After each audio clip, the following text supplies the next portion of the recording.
دیکھیے پیارے شاہ جی، علی علیہ السلام کے شیعہ بنو، نفس شیطان کے شیعہ مت بنو، یہی میں کہتا ہوں صحابہ کے منہج پہ رہتے ہوئے۔ صحابہ مولا علی علیہ السلام کے شیعہ ہیں۔ وہ جو حدیث پاک آتی ہے نا کہ علی آپ اور آپ کے شیعہ غالب رہیں گے، وہ صحابہ کے بارے میں سر، مولا علی علیہ السلام کے دوستوں کے بارے میں ہے۔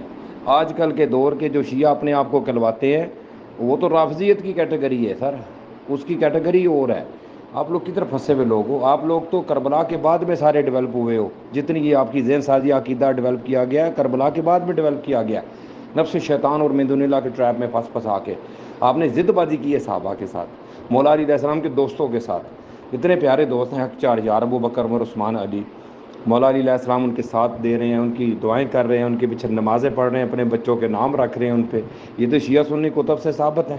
اسی لیے میں کہتا ہوں علی علیہ السلام کا شیعہ وہ ہوگا جو امام المتقین کی سنت پر ہوگا، تانا تبرہ بازی نہیں کرے گا، ضدی سرکش اور جگاڑیاں نہیں ہوگا، نفس اور شیطان سے اللہ کی پناہ مانگے گا کہ اللہ مجھے پناہ میں رکھو، نفس کے واروں سے، شیطان کے واروں سے، یعنی تقوی، پرہیزگاری، للہ، درویشی، عفو، درگزر، صبر، یہ چیزیں اس میں ہوں گی مولا علی علیہ السلام کے شیعہ میں۔ آپ مولا علی علیہ السلام کے شیعہ ہے ہی نہیں ہو سر۔ مولا علیہ السلام کے شیعہ آپ کو انٹروڈکشن ہی نہیں ہے وہ کون ہے۔ آپ نے ان کا نام استعمال کیا ہے، آل بیت کا، آل محمد کا، پاک ہستیوں کا۔ اسی لیے آپ لوگوں کی وجہ سے نبی علیہ السلام نے آل بیت میں سے 4 ہستیوں کو چادر میں لیا، سیدہ فاطمہ سلام اللہ علیہ کو، مولا علی علیہ السلام کو، امام حسن حسین علیہ السلام اجمعین کو، اور فرمایا کہ یہ میرے اہل بیت ہے، یہ وہ والے اہل بیت ہیں، ان کو رجس سے پاک رکھنا۔ کس رجس سے؟ یعنی خارجیت کی سوچ سے، ناصبیت کی سوچ سے، رافضیت کی سوچ سے، کہ ان کے نام لے لے کر لوگ عقیدے، نظریے، ذہن سازیاں ڈیولپ کریں گے کہ علی علیہ السلام نے یہ کہا تھا، سیدہ فاطمہ سلام اللہ علیہ نے یہ کہا تھا، امام حسن حسین علیہ السلام نے اجمعین نے یہ کہا تھا۔ یہ من گڑت عقیدے، نظریے ڈیولپ کریں گے۔ ان پاک ہستیوں کو ان تمام رجس سے پاک رکھنا، یہ آپ لوگوں کے لیے جناب چادر میں لیا گیا۔ نبی علیہ السلام نے قیامت والے دن تک آنے والے ہر خارجی، ہر ناصبی، ہر رافضی کا رد کر دیا۔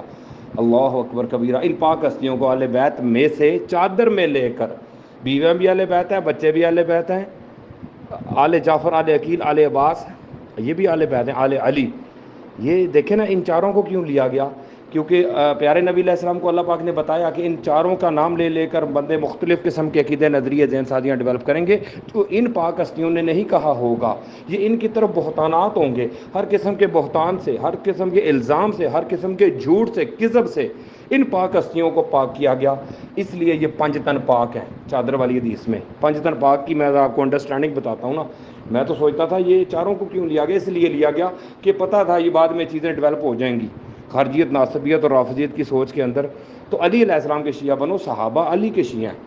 اللہ اکبر کبیرہ۔ باقی خارجیوں نے اور یہودی لابی کے ایجنٹس نے اور اسلام دشمن عناصر بہت سارے تھے، ان کی وجہ سے اختلافات ضد اور سرکشی میں چلے گئے، جنگیں ہوگی، آزمائش ہوگی امت کی بہت بڑی۔ پیارے صحابہ کی جماعت میں جو گاڑیے بیٹھے ہوئے تھے، ابن ملجم جیسے، عبد الرحمن ابن ملجم خارجی، ابن جرموز لانتی خارجی مولا علیہ السلام کے لشکر میں تھا، شمر لانتی خارجی مولا علیہ السلام کے لشکر میں تھا۔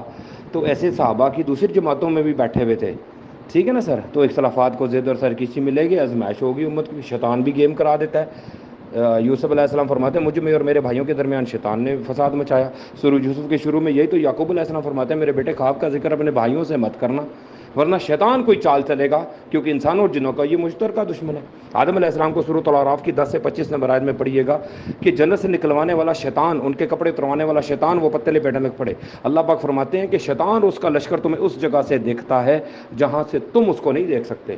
تو پناہ لینی ہے مالک عز و جل کی۔ تو بڑے سیریس ٹاپک ہے نا، آزمائش گاہ ہے سر، امتحان گاہ ہے پلانٹ ارتھ۔ اسی لیے میں شیعہ بھائیوں کو کہتا ہوں مولا علی علیہ السلام کے شیعہ بنو، نفس شیطان اور من دون اللہ کے شیعہ مت بنو، صحابہ کے منہج پہ رہتے ہوئے۔ صحابہ اہل بیت کے ساتھ ہیں، اہل بیت صحابہ کے ساتھ ہیں، کیوں معاملہ خراب کرتے ہو اللہ کے بندو؟